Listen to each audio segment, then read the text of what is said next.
ઈષ્ટદેવ ભગવાન શ્રી હરિકૃષ્ણ મહારાજ તેમજ આપ સર્વ હરિના લાડીલા વહાલા ભક્તો, આજે એક ભારતના મહાન ભક્ત ત્રિલોચન, એમની યશોગાથા આપણે ગાઈ રહ્યા છીએ. ભગવાનના ભક્તો કેવા હોય અને એવા ભગવાનને ત્યાં ભગવાન નોકર ચાકર બનીને કેવી રીતે ભક્તોની મદદ કરે, તેમના વિશે આજે વાત કરી રહ્યા છીએ. ભગતજી, જય વિઠ્ઠલ, જય વિઠ્ઠલ મારા વાલા, જય વિઠ્ઠલ. ભક્ત ત્રિલોચને એક ભગતના જય વિઠ્ઠલ ઝીલ્યા, વંદન કરી મૃદુ સ્મિત કરતા પૂછ્યું, ભાઈ ક્યાં રહ્યું? રહીશ તો નરસિંહ બ્રાહ્મણી નામનો શું? વાહ વાહ, એ તો મારા ગુરુભાઈ નામદેવનું ગામ. ઠીક ઠીક, ચાલો ત્યારે ક્યાં? પ્રભુના પ્રસાદ લેવા. ઘેરે પ્રભુનો પ્રસાદ તૈયાર છે. ભક્ત ત્રિલોચને રસ્તામાં મળેલા સત્સંગીને પ્રભુ પ્રસાદ લઈને જવા કહ્યું, અને ભક્તના પત્ની પણ સત્સંગી હતા. એમણે આંગણે 5-10 સાધુ સંતો સત્સંગી ભક્તો હોય જ. આંગણે આવેલા અતિથિઓનું એ પ્રેમથી સ્વાગત કરતા. સંત સાધુની સેવા અને સત્સંગમાં જ પતિ પત્નીનો સમય વ્યતીત થતો. વાળું પાણી પતાવીને ભક્ત ત્રિલોચન ભક્ત મંડળી સાથે ઘરની બહાર ખુલ્લા સોગાનમાં બેઠા હતા. મંદ મંદ વાયુ વાતો હતો. આસપાસનું વાતાવરણ ધૂપ સુગંધથી મહેકી ઉઠ્યું હતું. સાનુકૂળ વાતાવરણથી ભક્તોના હૈયામાં ઉમંગનો ઉછાળો આવ્યો હતો અને હૈયામાંથી ભક્તિનો રસ ચરતો હતો. ત્રિલોચન ભક્તે કંઠને મોકળું કર્યું અને મધુર કંઠે હરિ વિઠ્ઠલની ધૂન શરૂ કરી. ભક્ત ત્રિલોચન તો વિઠ્ઠલનાથની ધૂનમાં મસ્ત બની ગયા. એમની પત્ની તથા અન્ય ભક્તજનોએ ભક્તના સાદમાં સાદ પુરાવ્યો અને સમગ્ર વાતાવરણ ભક્તિમય બની ગયું. મોડી રાત્રે ત્રિલોચન ભક્ત વિઠ્ઠલની ધૂનમાંથી નિવૃત્ત થયા અને મંડળીને વંદન કરીને કહ્યું, ચાલો હવે આરામ કરી. શયન કરવા સૌ ભક્તો ઉઠ્યા. ભક્ત પત્નીએ સર્વ ભક્તો સાથે પથારીઓ તૈયાર રાખી હતી. સૌ ભક્તો શયન કરવા પથારીએ પડ્યા. ત્રિલોચનને થાક્યા પાક્યા ભક્તોની શરણ ચંપી કરવા લાગ્યા. સૌ ભક્તો શાંતિથી સૂઈ ગયા એટલે સૌને મનોમન વંદન કરીને ત્રિલોચન ભક્તે શયન કરવાની તૈયારી કરી. તરત જ એમની પત્નીએ ભક્તની શરણ ચંપી કરવાની શરૂઆત કરી અને શરણ ચંપી કરતા કરતા ભક્ત પત્નીએ કહ્યું, નાથ, સંત સાધુ ને ભક્તજનોની સેવા કરવામાં આખો દિવસ વ્યતીત થઈ જાય છે. દેવી, સંત સાધુઓની સેવા એ જ સાચી સેવા છે. નાથ, હું પણ એ જ કહું છું. આપણે ત્યાં સંત સાધુ અને ભક્તો તો સદાય આવે જ. કોઈ દિવસ 5-10 તો કોઈ દિવસ 5-25 સાધુઓ આવી પડે. હું તો આખો દિવસ એમને માટે ભોજનની તૈયારી કરવામાં જ ગૂંથાયેલી રહું છું. આપ એમની બીજી સેવામાં રહો. ઘણીવાર જે રીતે સેવા થતી હોય એ રીતે થતી નથી. ઘરની સેવા કરનાર આપણે બેસીએ, ત્રીજા કોઈને બોલાવી. નાથ, મારું પણ એમ જ માનવું છે કે જો એકાદ સારો સાકર નોકર મળી જાય તો સંતોની સેવા ખૂબ સારી રીતે થાય. દેવી, મને પણ ઘણા વખતથી તારા જેવા જ વિચારો આવતા હતા, પણ પ્રેમથી સાધુ સંતોની સેવા કરે એવો કોઈ સાકર ધ્યાનમાં આવતો નથી. હવે રાત ઘણી વ્યતીત થઈ ગઈ છે. આ બધોય ભાર ભગવાન વિઠ્ઠલને માથે નાખી તું ચિંતા રહિત થઈ અને સૂઈ જા. સાધુ સંતોની સારી રીતે સેવા કરાવવી હશે તો સેવાની ભાવના વાળો કોઈ સાકર ખુદ પોતે વિઠ્ઠલનાથ જ આપણને ત્યાં મોકલી આપશે. વિઠ્ઠલનાથનું સ્મરણ કરતા કરતા ભક્ત દંપતી નિંદ્રાધીન થઈ ગયું. સોહામનું પ્રભાત પ્રગટ થયું. વિઠ્ઠલનું સ્મરણ કરતા કરતા ત્રિલોચન ભક્ત સ્નાનને માટે તળાવ તરફ હવે જઈ રહ્યા હતા. રસ્તામાં મેલા ગયેલા વસ્ત્રવાળો માણસ સામે મળ્યો. ભક્તરાજ, જય વિઠ્ઠલ ભાઈ, જય વિઠ્ઠલ. ભગતે કહ્યું, ભક્તરાજ, મને તમારી ચાકરીમાં રાખશો? ભક્તરાજ તો આંગતુકને સ્થિર નહીં અને નિહાળી રહ્યા.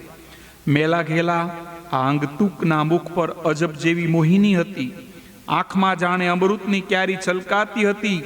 વાણીમાંથી અમૃતના સૂર છૂટતા હતા. ભાઈ, સાકરીએ રહેવું હોય તો રાખીશ. બોલો, શું દામ લેશો? રામ રામ રામ રામ. ચાકરીના દામ તો હું લેતો નથી. હું તો ફક્કડ રામ છું. મારું ઠામ ઠેકાણું નથી. જ્યાં ઠીક પડે ત્યાં હું રહું છું. તો પછી એમને એમ ચાકરી કરવા ઈચ્છો છો? ત્રિલોચન ભક્ત આ માનવી કંઈક અલગ રહસ્યમય વાળો હોય એવું લાગ્યું. કરું ચાકરી અને આપો તમે મને ભાખરી. હા, એક વાત છે, મારે જરા ખાવા વધારે જોઈએ. મને ખાવાનું તમારે પેટ ભરીને ખવડાવવું જોઈશે. ખાવાથી તો કોઈનું ખૂટતો નથી ભાઈ, પણ મારે ત્યાં તો સાધુ સંતોની સેવા કરવાની હોય. એમની સેવા બરાબર કરી શકીશ? પૂછવાનું એટલા માટે કે દરેક સાધુ સંત સરખી પ્રકૃતિના હોતા નથી. કોઈ ક્રોધી સ્વભાવના પણ હોય. એમનો સ્વભાવ સાથે મેળ મેળવીને સાકરી કરી શકતો હો તો કહે ભાઈ, એમાં નહીં કહેવું પડે. વ્યક્તિના સ્વભાવ તો સહેજમાં હું પારખી લઉં છું. જેવો સ્વભાવ એવી એમની હું સેવા કરું છું અને એ મને ખૂબ સારી રીતે આવડે છે. મહારાજ, સાકરીએ રાખતા પહેલા તને એક ખુલાસો કરું. મારું ઘર એટલે સાધુ સંતોનો અખાડો. કોઈ દિવસ 2, 4, 5 સાધુ હોય અને કોઈ દિવસ 25, 50 સાધુ હોય. કેટલા સંત સાધુ આવશે એ કોઈ ધાર્યું રહેતું નથી. અરે ભગત, તમે જરાય મૂંઝાતા નહીં. મારી પાસે એવો કિમિયો છે કે એકી વખતે હું બધાને સંતોષ પમાડી શકું. અને એકવાર નોકરીએ તો રાખી જુઓ. નોકરી માટે હું ઘરે ઘરે ભટકું છું. નિર્મળ ભક્તને ત્યાં ચાકરી કરવામાં તો હું પણ ગૌરવ અનુભવીશ. ત્યારે તો મારા વિઠ્ઠલે જ મોકલ્યો હોય એમ લાગે છે. આ શબ્દો સાંભળતા જ સાકર મરમાળું હસ્યું. ચાલો ત્યારે હું સ્નાન કરી લઉં. પણ મારે ખાવા તો પેટ ભરીને જોઈશે હો ભાઈ. મને પેટ ભરીને જમાડવાનું ભાઈ. તારે ખાવું હોય એટલું ખાજે ને. પ્રભુની દયાથી ઘરમાં અભરે ભરાય એટલું મારી પાસે છે. જાતે વણીકશું. સાધુ સંતોને સારી રીતે સેવા થાય એટલે પ્રભુ આપે છે. પછી વધારે શું કરવાનું? હા, બધું તો પૂછ્યું, પણ નામ તમારું શું છે? નામ? હા, મારું નામ વિઠ્ઠલ. વાહ ભાઈ વાહ, નામ પણ સુંદર રાખ્યું છે. તને યાદ કરતા જ વાલા વિઠ્ઠલને યાદ મને આવ્યા રાખશે. એક દિવસથી ભક્ત ત્રિલોચનને ત્યાં વિઠ્ઠલ સાકરીએ હવે રહી ગયો. સવારથી તે રાત દિવસ સુધી ખડે પગે પ્રેમથી સંસાધુઓની સેવા કરે. સંસાધુઓ તો વિઠ્ઠલની સેવાથી ખૂબ ખુશ થતા હતા. વિઠ્ઠલના આવ્યા પછી ત્રિલોચનને પણ હરિગુણ ગાવાની તક મળતી. પણ વિઠ્ઠલના આવ્યા પછી તો ભક્ત પત્ની ખૂબ કામમાં રહેતા હતા.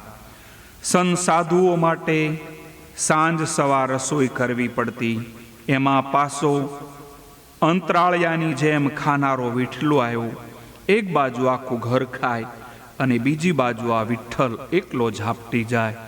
એક દિવસ ભક્ત પત્ની પડોશણને ત્યાં બેસવા માટે ગઈ. વાતમાંથી વાત નીકળતા પડોશણે પૂછ્યું, કેમ બહેન, હમણાં વરસ દાડાથી દેખાતી નથી? આખો દિવસ ઘરમાં ને ઘરમાં શું કામ કર્યા કરે છે? બહેન, વાત તો કંઈ કહેવા જેવી નથી.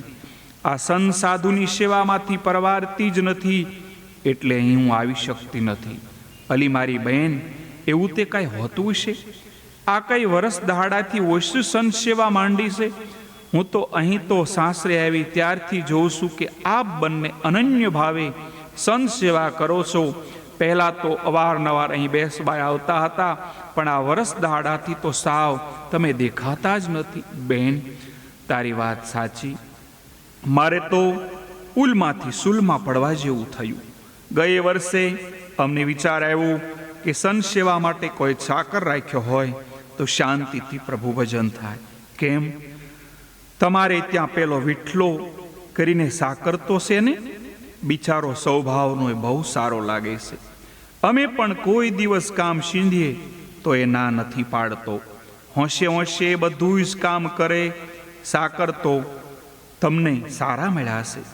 એ વિઠ્ઠલો આમ તો બધું સારી રીતે સારો છે. સંત સાધુઓની સેવા એવી સરસ રીતે કરે કે બધાએ સત્સંગીઓ ખુશ ખુશ થઈ જાય. સંત સાધુઓને નવડાવે, ધોવડાવે, પથારીમાં સુવડાવે, પગ સંપી કરે, ઘરની સાફ સફાઈ કરે, વાસણ કપડાં લત્તા બધું જ બરાબર કરે. ત્યારે મારી બાઈ, તારે બીજું જોઈએ પણ શું? આવો કામઠો નોકર તો કોઈને જ મળતો નથી. તારે તો પ્રભુનો પાડ માનવો જોઈએ.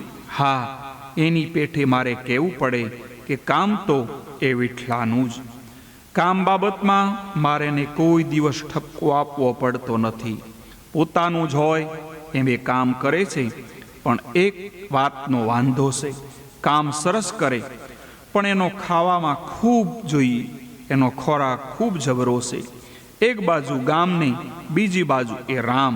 બહેન, એક તો સાધુ માટે રાંધવાનું અને એ ઉપરાંત આનું રાંધવાનું. સાચું કહું, આ રાંધવામાંથી જ હું તો ઊંચી નથી આવતી. જરા નવરી પડું તો તારે ઘરે બેસવા આવવું ને. ભક્ત પત્નીએ વાત કરતા તો કરી, પણ પછી યાદ આવ્યું કે આ તો ન કરવાની વાત કરી નાખી. એટલે કહ્યું, બહેન, જે વાત કરી એ કોઈને કહેતી નહીં. જો વિઠ્ઠલ જાણશે તો સાકરી છોડીને છાયલો જાય છે. બહેન, એવું તો હોય. મારે ને વિઠ્ઠલને શો સંબંધ?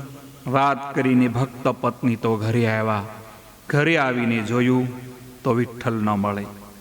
ઘરના 2-4 ઓરડામાં ઘૂમી વળી, પણ ક્યાંય તેને એમણે વિઠ્ઠલને ન જોયું. એટલે પતિને સાથ કરીને પૂછ્યું, તમે આ વિઠ્ઠલાને ક્યાંય મોકલ્યો છે? ઘરમાં દેખાતો નથી.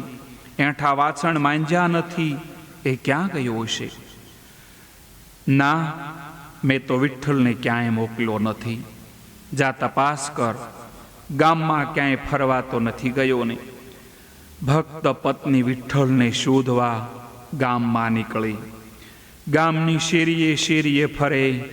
ગામ લોકોને પૂછે, અરે ભાઈ, મારા વિઠ્ઠલને જોયો? ના ભાઈ, આ સવારથી જોયો નથી. ભક્ત પત્નીને જ્યાં ત્યાંથી આ એક જ જવાબ મળતો. તે એકદમ હતાશ થઈ ગઈ. તે ભલે હદ કરતાં વધુય ખાતો હતો, તે ભલે હદ કરતાં વધારે ખાતો હતો, પણ એના મુખ પર એવું માધુર્ય હતું કે બસ આખો દિવસ એની સામે જોયાસ કરવાનું મન થતું. એની વાણીમાં એવી મીઠાશ હતી કે બસ આખો દિવસ એની સાથે વાતો કરવાનું જ મન થતું. સૌને ગમી જાય એવી સરળ એમનો સ્વભાવ હતો.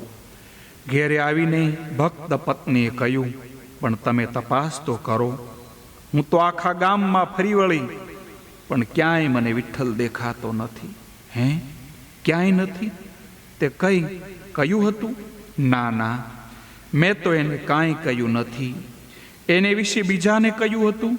હા, આજે જરા નવરાશ મળતા હું પાડોશણને ત્યાં બેસવા ગઈ. ત્યાં મેં ભોળે ભાવે કહ્યું હતું કે મારો વિઠ્ઠલ આમ તો બધી રીતે સારો, પણ એ ખાય ત્યારે અણધાર્યો ગાંડાની જેમ એ જમે. બસ ત્યારે ત્યાં જ મોકાણ મંડાણી. તને 1 વાર નહીં 50 વાર કહ્યું હતું કે આ વાત કોઈને કહેવાની નથી. છતાંય એ તો વાત તે કેમ કરી? હવે આવો કામઢો નોકર આપણને ક્યાંથી મળશે? એનો સ્વભાવ કેવો સુંદર હતો. મધ જેવી મીઠી વાણી હતી. ગમે તે કામ સિંધો અડધી રાત્રે કામ કરવા તત્પર થઈ જતો. અરે રામ, સંત સેવાની પ્રીતિવાળો આવો સાકર હવે ક્યારે મળશે? તું માનીશ, એની સાથે મને એવું ગોઠી ગયું હતું કે એના વિના મને જરાય હવે ચેન પડતો નથી. એના વિના મને ખાવાનું હવે નહીં ફાવે. ભક્ત અને ભક્ત પત્ની એના વિયોગમાં તરફડવા લાગ્યા. પ્રાણ પ્યારા દીકરો નાસી ગયો હોય એમ એને ચાલ્યા જવાથી ભક્ત દંપતી હવે એમના વિરહમાં ઝૂલવા લાગ્યા. ભોજન કરવા બેસે તો પણ એની યાદ આવતા જ ગળે કોળિયો ઉતરતો નથી. આમ 1, 2 ને 3 દિવસના વાણા વાઈ ગયા. ભક્ત દંપતીને થયું. ત્રીજા દિવસની સંધ્યાએ તેને યાદ કરીને ભક્ત દંપતી આંસુ સારી રહ્યા હતા. ત્યાં તો દેવ સેવામાં પધરાવેલી ભગવાન વિઠ્ઠલની મૂર્તિમાંથી અવાજ આવ્યો, મારા પ્યારા ભક્તો, ભૂખ્યા તરસ્યા કેમ બેસી રહ્યા છો? ઉઠો અને પ્રેમથી ભોજન કરી લો. તમે જેને માટે ઝૂરી રહ્યા છો એ બીજો કોઈ નહીં, હું પોતે જ હતો. તમારી સંસેવાના સહાયક થવા માટે હું તમારે ત્યાં ચાકર થઈને ત્યાં આવ્યો હતો. હું તો સદાય ભક્તોને આધીન છું. ભાવથી કહો તો ફરીથી ચાકર થઈને આવું. પ્રભુ પ્રભુ, તમે? વિઠ્ઠલના રૂપે મારો વિઠ્ઠલ આવ્યો હતો. નાથ, હું કેવો અધમ, મેં કેવો પાપી, મેં પાપીઓ તમારી પાસે ઘરમાં તુચ્છમાં તુચ્છ કામ કરાવ્યા. પ્રભુ, મારો ગંભીર અપરાધ મને ક્ષમા કરો. નાથ, જરા ઈશારો તો કરવો તો ને. ત્રિલોચન મનમાં જરાય કપટ રાખ્યા વિના મેં મારી સાચે સાચી ઓળખાણ તને આપી. અરે રે, તારી પાસે તો મેં નામ પણ છુપાવ્યું નથી, છતાં મને ન ઓળખ્યો, એમાં હું શું કરું? નાથ, તારી માયા ગજબની છે, ભલભલા ભૂલાવામાં પડી જાય છે. નાથ, તું તો તારા 13 મહિના સુધી તારા ઘરે રોકાણો, છતાંય તું ન ઓળખે તો હું શું કરું? નાથ, મને ક્ષમા કરો. ત્રિલોચન, મારી ક્ષમા માગવા જેવું કંઈ જ નથી. ભક્તોની અગવડે સગવડે પડખે ઊભા રહેવું એ મારું સર્વસ્વ પ્રથમ કામ છે. કૃપા કરો નાથ, આપના ચરણમાં છે એવી ભક્તિ સદાય બનીને રહો. ભક્ત દંપતીએ પરમ શાંતિ અનુભવી. અંગે અંગમાંથી આનંદની સરવાણી ફૂટવા લાગી અને આંખમાંથી પ્રેમના અશ્રુ વહેવા લાગ્યા. દર્શન કરતા કરતા ભક્ત દંપતી પ્રભુ શરણમાં આળોટી પડ્યા અને દિવસો જતા ભગવાનના યાદ કરી, ભગવાનને ચરણોને યાદ કરી અને આ લોકમાંથી વિદાય લઈ રહ્યા હતા. એવી રીતે મેં તમને આજે એક ભગવાનના ભક્તનું ચરિત્ર કહ્યું. જો કોઈ ભૂલ હોય તો ક્ષમા આપજો. અસ્તુ. જય શ્રી વિઠ્ઠલ.